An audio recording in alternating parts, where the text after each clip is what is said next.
Dear students, कल अपनों ने मोनो हेलो एल्केन्स के बनने की विधियाँ देख ली थी। आज अपने मोनो हेलो एल्केन्स की भौतिक गुणधर्म पढ़ेंगे, मतलब उनके फिजिकल प्रॉपर्टीज पढ़ेंगे। फिजिकल प्रॉपर्टीज में जैसे उनके क्वथनांक हो गए, गलनांक हो गया, घनत्व हो गया, उनकी जल में विलयशीलता हो गई, वो प्रकाश में किस प्रकार से रंग दिखाते हैं या नहीं दिखाते हैं, कलरफुल है या कलरलेस है, इसके बारे में आज अपने क्या करेंगे, डिस्कस करेंगे। तो फर्स्ट ऑफ ऑल अपने देखते हैं कि जो सभी एल्किल हैलाइड होते हैं वो सामान्यतः किस प्रकृति के होते हैं, रंगीन प्रकृति के होते हैं। लेकिन RX का मतलब यहाँ पर एल्किल हैलाइड से है, RS का मतलब यहाँ पर एल्किल हैलाइड से है। लेकिन जो एल्किल आयोडाइड होता है, एल्किल ब्रोमाइड होता है, वो प्रकाश की उपस्थिति में क्या होता है, रंगीन होता है। मतलब पहले तो कह रहा है कि सभी एल्किल हैलाइड होंगे वो क्या होंगे, रंगहीन होंगे, मतलब कलरलेस होंगे। लेकिन फिर कह रहा है कि एल्किल आयोडाइड हो गया, एल्किल ब्रोमाइड हो गया, वो क्या होंगे, प्रकाश की उपस्थिति में कलरफुल होंगे, मतलब रंगीन होंगे। क्यों होंगे? तो अपने को पता है कि जब अपनों ने RI पढ़ा था तो अपनों ने देखा था कि ये एक प्रकार से उत्क्रमणीय यौगिक होता था, उत्क्रमणीय यौगिक बनाता था। उत्क्रमणीय यौगिक का मतलब जैसे फॉर RH यहाँ पर अभिक्रिया करा रहा हूँ I2 के साथ, और उत्पाद के रूप में क्या बन रहा है, RI बन रहा है, और प्लस में HI निकल रहा है। HI क्या था, एक प्रबल अपचायक था जो क्या कर रहा था, अभिक्रिया को उत्क्रमणीय बना रहा था। ये चीज देखी थी अपनों ने। तो ये कहता है कि जब प्रकाश की उपस्थिति में कोई भी एल्किल आयोडाइड उपस्थित होगा तो वो विखंडित होकर क्या कर देगा, आयोडीन गैस मुक्त कर देगा। और ये आयोडीन गैस क्या होती है, बैंगनी रंग की होती है। अपनों ने पढ़ा ही हुआ है ये तो, कि बैंगनी रंग की होती है, जिसके कारण ये क्या दिखाई देने लग जाते हैं, रंगीन दिखाई देने लग जाते हैं। उसी प्रकार से कोई भी जैसे RBr है, वो क्या हो जाएगा, विखंडित होकर किस में कन्वर्ट हो जाएगा, RR में कन्वर्ट हो सकता है, RH में कन्वर्ट, मतलब कोई एथेन बना सकता है। अगर यहाँ पर क्या जुड़ा हुआ है, CH3Br जुड़ा हुआ है, अपने दो अणु लेते हैं तो फॉर एग्जाम्पल के तौर पर ये क्या कर सकता है, CH3 बना सकता है, प्लस में Br2 मुक्त कर सकता है। ये ब्रोमीन भी क्या होती है, रंगीन होती है, मतलब कलरफुल गैस होती है, जिसके कारण हमें क्या दिखाई देती है, कोई भी यौगिक होता है जो एल्किल आयोडाइड के होंगे या एल्किल ब्रोमाइड के होंगे, वो क्या दिखाई देंगे, रंगीन दिखाई देंगे। क्यों? क्योंकि ये प्रकाश की उपस्थिति में क्या हो जाते हैं, अपघटित हो जाते हैं। और अपघटित होने के बाद में जो आयोडीन और ब्रोमीन मुक्त करते हैं वो क्या होते हैं, रंगीन होते हैं। रंगीन होने के कारण हमें यौगिक क्या दिखाई देने लग जाता है, रंगीन दिखाई देने लग जाता है। पहला तो कंसेप्ट अपने ये लगा सकते हैं, क्योंकि ये अपनों ने पढ़ ही चुके हैं। क्योंकि ये जो बना हुआ RI क्या होता है, अपघटित होकर किस में कन्वर्ट हो जाता है, I2 में, प्लस में जो मूल एल्केन अपनों ने यूज की थी उसमें कन्वर्ट हो जाएगा। ये I2 क्या होता है, बैंगनी रंग का होता है। बैंगनी रंग होने के कारण हमें एल्किल आयोडाइड, जैसे एल्किल आयोडाइड है, ये एल्किल आयोडाइड रंगीन किसके कारण दिखाई देने लग जाता है, I2 के कारण, मतलब बनी हुई आयोडीन के कारण दिखाई देने लग जाता है। सेकेंड कंडीशन आप अपने ये भी लगा सकते हैं कि जो एल्किल आयोडाइड होता है, दूसरा एल्किल ब्रोमाइड होता है, इसमें जो बंध के इलेक्ट्रॉन होंगे, एक तो ब्रोमीन का होगा और एक आयोडीन का होगा, यही होता है। इसमें जो आयोडीन का इलेक्ट्रॉन होता है बंध के अंदर और ब्रोमीन का जो इलेक्ट्रॉन होता है बंध के अंदर, उन पर क्या होता है, अपने को पता है कि आकार बड़ा होने के कारण नाभिक का आकर्षण इतना नहीं रहता। आकर्षण नहीं रहने के कारण ये क्या हो जाते हैं, उच्च अवस्था में चले जाते हैं। और उच्च अवस्था में चले जाने के कारण क्या हो जाते हैं, वापिस निम्न अवस्था में आते हैं। तो अपने में से क्या करते हैं, विकिरणों को उत्सर्जित करते हैं। विकिरणों को उत्सर्जित करने के कारण ये क्या दिखाई देने लग जाते हैं, रंगीन दिखाई देने लग जाते हैं। क्योंकि जो विकिरण ये उत्सर्जित करेंगे वो क्या होती है, दृश्य प्रकाश की होती है, और दृश्य प्रकाश के कारण ये हमें क्या दिखाई देने लग जाते हैं, रंगीन दिखाई देने लग जाते हैं। दो रीजन बता सकते हैं अपने। फर्स्ट तो अपने कह सकते हैं कि प्रकाश की उपस्थिति में अपघटित होकर I2 मतलब आयोडीन और सेकंड ब्रोमीन का निर्माण करते हैं, जो क्या होती है, रंगीन होती है। रंगीन होने के कारण हमें ये क्या दिखाई देने लग जाते हैं, एल्किल आयोडाइड व एल्किल ब्रोमाइड रंगीन दिखाई देने लग जाते हैं। सेकंड अपने बोल सकते हैं कि जो इस बंध में भाग लेते हैं, इन बंध में भाग लिए हुए इलेक्ट्रॉन क्या होते हैं, ब्रोमीन का इलेक्ट्रॉन और आयोडीन का इलेक्ट्रॉन अपने नाभिक पर इतना आकर्षण बल नहीं रखता। नहीं रखने के कारण क्या हो सकते हैं, ये उत्तेजित अवस्था में आ सकते हैं। उत्तेजित अवस्था में कैसे आएंगे, जब कोई प्रकाश पड़ेगा इन पर प्रकाश से ऊर्जा ग्रहण करेंगे और क्या हो जाएंगे, उत्तेजित अवस्था में चले जाएंगे। जब मूल अवस्था में लौटेंगे तो अपने में से क्या करेंगे, विकिरणों को उत्सर्जित कर सकते हैं। इनकी दूरियां बहुत छोटी छोटी सी होती है। फॉर एग्जाम्पल कोई भी वस्तु अपने को दिखाई दे रही है तो इसका रीजन यही है कि उसमें क्या है, जो परमाणु है उस परमाणु में जो इलेक्ट्रॉन प्रेजेंट है वो इलेक्ट्रॉन क्या है, मुक्त अवस्था में। मुक्त अवस्था में होने का मतलब कि उसका नाभिक पर आकर्षण नहीं है, जिसके कारण ये क्या हो रहा है, उत्तेजित होकर उच्च अवस्था में जा रहा है। और जब मूल अवस्था में आता है तो अपने में से क्या करता जाता है, विकिरणों को उत्सर्जित करता जाता है। फर्स्ट कंडीशन, अपघटित होकर आयोडीन बनाता है, ब्रोमीन बनाता है, जिसके कारण ये क्या होते हैं, रंगीन होते हैं। रंगीन होने के कारण हमें क्या दिखाई देने लग जाते हैं, एल्किल आयोडाइड, एल्किल ब्रोमाइड रंगीन दिखाई देने लग जाते हैं। सेकंड कंडीशन ये भी बोल सकते हैं कि इनमें जो बने इस बंद के जो इलेक्ट्रॉन होते हैं उन पर नाभिक आकर्षण बल इतना नहीं होता, जिसके कारण ये क्या हो जाते हैं, उत्तेजित अवस्था में आ जाते हैं प्रकाश की उपस्थिति में। और जब ये मूल अवस्था में लौटते हैं तो अपने में से विकिरणों को उत्सर्जित करते हैं। विकिरणों को क्या करते हैं, उत्सर्जित करते हैं। और ये विकिरण कौन से दर्शे की होती है, तो ये प्रकाश दर्शे की होती है, जिसके कारण हमें वस्तु क्या दिखाई देने लग जाती है, रंगीन दिखाई देने लग जाती है। ठीक है, ये दोनों कंसेप्ट आप ध्यान रख सकते हो। उसके बाद में आता है गंतव्य। गंतव्य में क्या होता है कि जैसे जैसे एल्किल हैलाइडों का अणुभार बढ़ता जाता है वैसे वैसे इनका घनत्व बढ़ता जाता है। फॉर एग्जांपल के तौर पर जैसे CH3 F, CH3 Cl, CH3 Br, CH3 I। अणुभार का मतलब टोटल भार कितना होगा, जैसे कार्बन का 12 हो गया, हाइड्रोजन 3 जुड़े हो तो 3 हो गया, फ्लोरीन कितने हैं, 1 है तो फ्लोरीन 9 पर आता है, 9 दूनी 18। अब इस टाइप से अणुभार काउंट करेंगे, जिसका अणुभार जितना ज्यादा निकल के आएगा उसका घनत्व क्या होगा, ज्यादा होगा। अपने को पता है कि फ्लोरीन का कितना होता है, 18 अणुभार होता है। क्लोरीन का कितना होता है, 35.5 होता है। ब्रोमीन का कितना होता है, 79 होता है। और आयोडीन का कितना होता है, 127 होता है। तो मान लो कार्बन श्रृंखला समान दे रखी है, समान कार्बन श्रृंखला देने के साथ साथ में फ्लोरीन, क्लोरीन, ब्रोमीन, आयोडीन जोड़ रखे हैं। लेकिन अपने को इतना तो पता है कि अणुभार में प्रत्येक परमाणु का भार क्या होता है, काउंट होता है। तो इसके अंदर फ्लोरीन जुड़ा हुआ है तो उसके बाद में क्या जुड़ा हुआ है, क्लोरीन जुड़ा हुआ है। तो अपने को पता है कि फ्लोरीन का अणुभार क्लोरीन की तुलना में क्या होता है, फ्लोरीन का परमाणु भार क्लोरीन की तुलना में क्या होता है, कम होता है। उसी प्रकार से क्लोरीन का परमाणु भार ब्रोमीन से कम होता है, ब्रोमीन का परमाणु भार आयोडीन से कम होता है। जिसका ज्यादा परमाणु भार निकल के आएगा उसका मतलब ज्यादा अणुभार निकल के आएगा। मतलब ये जो मेथिल आयोडाइड है इसका अणुभार क्या होगा, सबसे ज्यादा होगा। ज्यादा होने के कारण क्या होगा, इसका घनत्व क्या होगा, सबसे ज्यादा हो जाएगा। घनत्व क्या हो जाएगा, सबसे ज्यादा हो जाएगा। और आपसे पूछ ले कि इनके घनत्व का क्रम क्या होगा, तो सिंपली CH3 मतलब मेथिल आयोडाइड का सबसे ज्यादा, मेथिल ब्रोमाइड का उसके कम, फिर मेथिल क्लोराइड का उससे कम, और सबसे लास्ट में किसका हो जाएगा, मेथिल क्लोराइड का। अन्य कोई श्रृंखला दे दे आपको, जैसे एक तरफ मेथिल ब्रोमाइड दे दे, दूसरी तरफ आपको एथिल ब्रोमाइड दे दे, तीसरी तरफ एथिल प्रोपिल ब्रोमाइड दे दे, और फोर्थ आपको दे दे ब्यूटिल ब्रोमाइड। तो अपनों को पता है कि जैसे जैसे कार्बन की संख्या बढ़ रही है तो वैसे वैसे अणुभार भी बढ़ेगा। अणुभार बढ़ने के कारण क्या हो जाएगा, इनका घनत्व बढ़ेगा। घनत्व के लिए सिर्फ इतना सा फॉर्मूला ध्यान रखना कि घनत्व समानुपाती होता है किसके, अणुभार के। अणुभार जैसे जैसे बढ़ता जाएगा वैसे वैसे इसका घनत्व क्या होता जाएगा, बढ़ता जाएगा। ठीक है, उसके बाद में आता है इनके क्वथनांक। क्वथनांक हमेशा ना क्वथनांक में स्टूडेंट्स करते क्या है,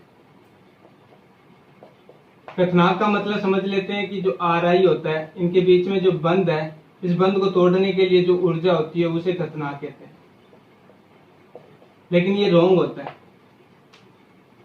क्वथनांक का मतलब होता है कि किसी भी अणु को उसकी द्रव अवस्था से मुक्त करके उसे वाष्प अवस्था में कन्वर्ट करना, वो क्या कहलाता है, क्वथनांक कहलाता है। फॉर एग्जाम्पल के तौर पर अपने को पता है कि 1 ग्राम अणु के अंदर बहुत सारे अणुओं की संख्या होती है। 1 ग्राम अणु में कितने अणु होते हैं, 6.022 × 10⁻23 अणु होते हैं, अपने को पता है। अब ये 23 अणु आपस में जिस बंध से जुड़े हुए हैं, जैसे अपने को पता है कि इनकी प्रकृति क्या होती है, ध्रुवीय प्रकृति की होती है।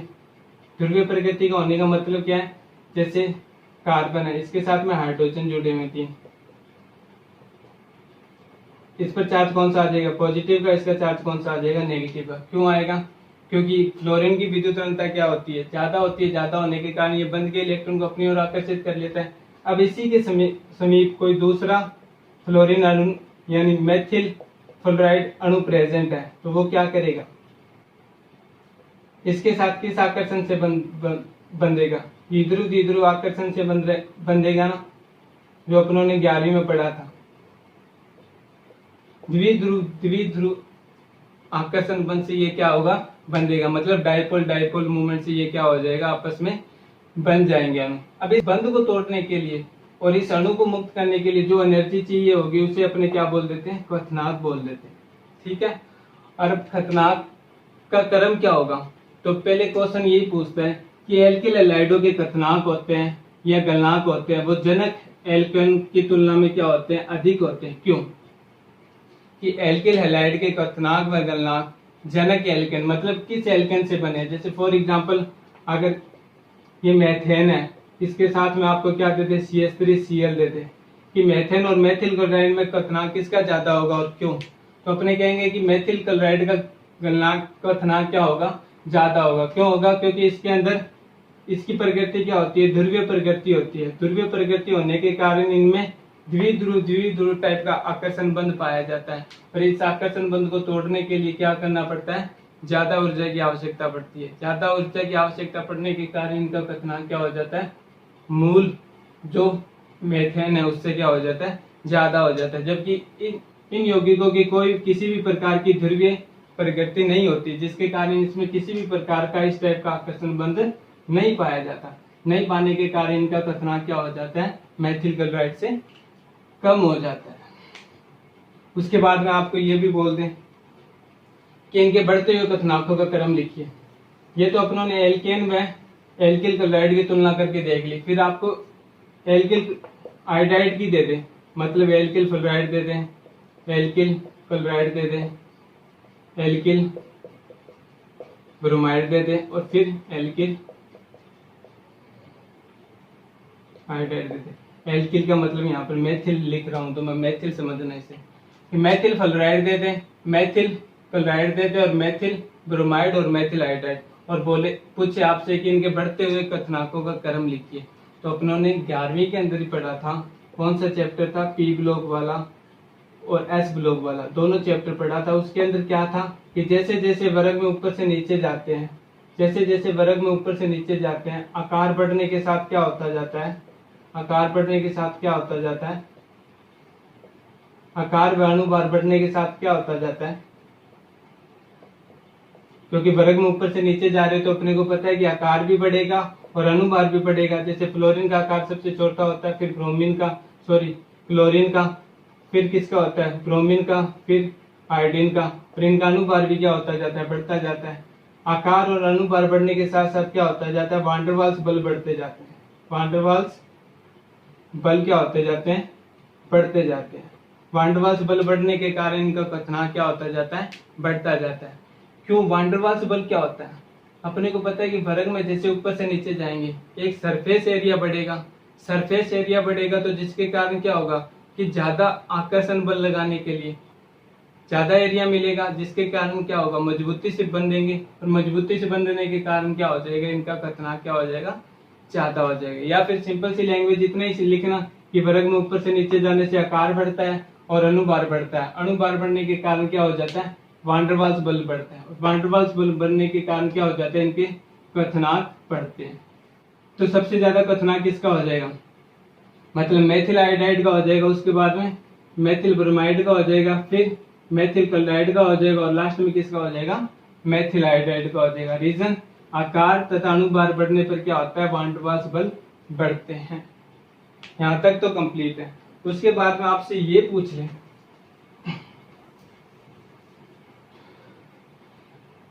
अनुभार समान दे दे, फॉर एग्जाम्पल के तौर पर first CH3 CH2 CH2 CH2, मतलब एक दे दे आपको ब्यूटिल क्लोराइड दे दे, सेकंड आपको दे दे CH3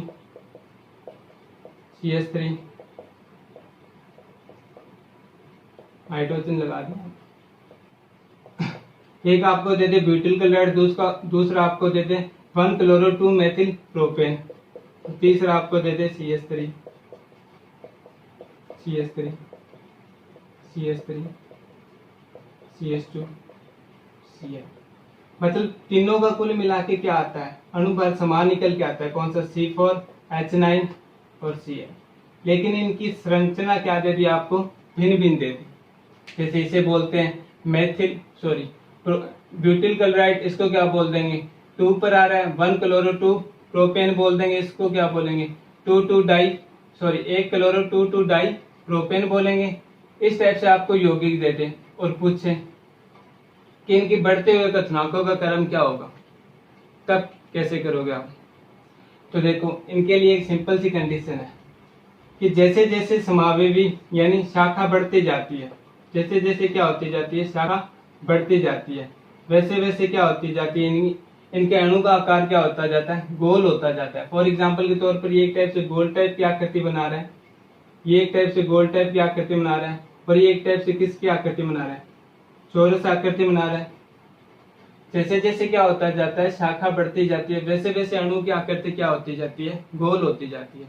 अणु की आकृति गोल होने से क्या होगा कि उनका जो पृष्ठीय क्षेत्रफल है, फॉर एग्जाम्पल के तौर पर आप एक चौरस चुंबक ले लो और एक गोल चुंबक ले लो और उसे लोहे पर चिपका के देखो, तो अपने देखेंगे कि चौरस चुंबक का क्षेत्रफल एरिया ज्यादा होने के कारण वो आसानी से चिपक जाएगी, जबकि गोल चुंबक जिसका सरफेस एरिया सिर्फ एक चोंच की तरह होगा, जिसके कारण क्या होगी, वो जिस लोहे पर चिपकी होगी प्रोडक्ट की क्या आ जाएगी, नीचे आ जाएगी, आती है ना। तो उसी टाइप से क्या होता है कि इनका क्या होता जाता है, जैसे जैसे शाखा बढ़ती जाती है वैसे वैसे अणु की आकृति क्या होती जाती है, गोल होती जाती है। गोल होने के कारण क्या होता जाता है, इनका जो पृष्ठीय क्षेत्रफल होता है, गोल होने के कारण क्या होता है, इनका जो पृष्ठीय क्षेत्रफल होता है वो कम होता जाता है। पृष्ठीय क्षेत्रफल क्या होता जाता है, कम होता जाता है। कम होने के कारण इनके वान डेर वाल्स मानों में क्या आती है, कमी आती है। कमी आने के कारण इनका क्वथनांक क्या हो जाता है, कम हो जाता है। जैसे जैसे अणु की शाखा बढ़ती जाती है वैसे वैसे अणु का आकृति कैसी होती जाती है, गोल होती जाती है। गोल होने के कारण इनका क्षेत्रफल क्या होता जाता है, कम होता जाता है। क्षेत्रफल कम होने के कारण क्या हो जाता है, इन पर जो वान डेर वाल्स बल लगेगा वो कम लगेगा। कम लगने के कारण इनका क्वथनांक क्या हो जाएगा, कम हो जाएगा। सिंपल माइंड अपने चुंबक, गोल चुंबक और चौरस चुंबक को लेकर देख सकते हैं। तो इसका क्रम क्या हो जाएगा, जैसे थर्ड का क्या हो जाएगा, सबसे लास्ट में आएगा, सेकंड उसके लास्ट में, और फर्स्ट सबसे ज्यादा। मतलब जो ब्यूटिल क्लोराइड है उसका क्वथनांक क्या हो जाएगा, सबसे ज्यादा हो जाएगा। आपको संरचना के रूप में भी दे सकता है, नाम के रूप में भी दे सकता है। नाम के रूप में 1 chloro butane, 1 chloro 2 methyl propane, 1 chloro 2 di methyl propane, ऐसे आपको नाम दे देगा और पूछेगा कि इनके बढ़ते हुए क्वथनांकों के क्रम में लिखिए। तो आपको बस संरचना बना के देखनी है और देखनी है कि सबसे ज्यादा शाखा किसकी है। जिसकी शाखा सबसे ज्यादा बढ़ रही है उसका क्वथनांक क्या हो जाएगा, सबसे कम हो जाएगा। कम होने का कारण गोल आकृति, पृष्ठीय क्षेत्रफल कम होने के कारण वान डेर वाल्स बल के मान में कमी, और जिसके कारण इनके क्वथनांक में क्या हो जाएगी, कमी हो जाएगी। ठीक है, तो जैसे यहाँ पर कर भी बताए रखा है, या फिर ऐसे डायरेक्ट फॉर्मूला याद रख लो कि क्वथनांक क्या होता है, पार्श्व श्रृंखला के व्युत्क्रमानुपाती होता है। अर्थात जैसे शाखा बढ़ती है क्वथनांक क्या हो जाता है, कम हो जाता है। मतलब अशाखित एल्केनो यानी एल्किल हैलाइडों के क्वथनांक शाखित एल्किल हैलाइडों की तुलना में क्या हो जाएंगे, ज्यादा हो जाएंगे। जैसे यहाँ पर लिख ही रखा है क्रम, मैंने सेम यही एग्जांपल यहाँ पर शो कर रखा है। ठीक है, उसके बाद में आती है विलेयता कि एल्किल हैलाइड, क्या कारण है कि एल्किल हैलाइड होते हैं वो जल में क्या होते हैं, कम विलेय होते हैं या फिर अविलेय होते हैं। क्या कारण है कि एल्किल हैलाइड जल के अंदर अविलेय होते हैं। तो जल के अंदर अविलेय होने का इनका कारण क्या है, तो इनका सिंपल सा कारण यही है कि ये जो जल के अंदर जो हाइड्रोजन बंध प्रेजेंट होता है, जो जल के अंदर हाइड्रोजन बंध प्रेजेंट होता है, उस हाइड्रोजन बंध को क्या नहीं कर पाते, ये तोड़ नहीं पाते। इस हाइड्रोजन बंध को ये क्या नहीं कर पाते, तोड़ नहीं पाते।